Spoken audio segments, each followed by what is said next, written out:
120 is what percent of 48? So gawan lang natin ito ng equation. So we have 120 is means equal sign. What percent? So lagyan natin ng variable n. Of means multiplication, and then we have 48. Okay, so may shortcut tayo dito pero isolve muna natin using the formula. So 120 equals n times 48. Divide both sides by 48 to solve for n.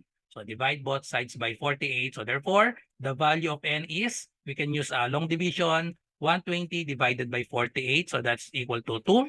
2 times 48, we have 96. Subtract, this will be 24. Add tayo ng isang 0, tapat ang decimal. Bring down 0, 240 divided by 48, that is 5. 5 times 48 is 240.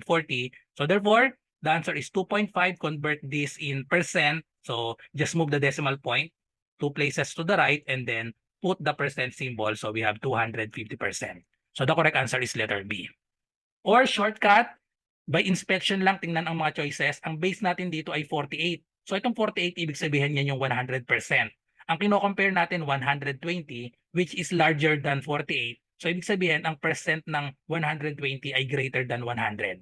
So tingin lang tayo sa choices. Ano ba dito yung percent na more than 100? That is letter B. So hindi na kailangang isolve kasi wala na sa ibang choices ang greater than 100%. Follow for more.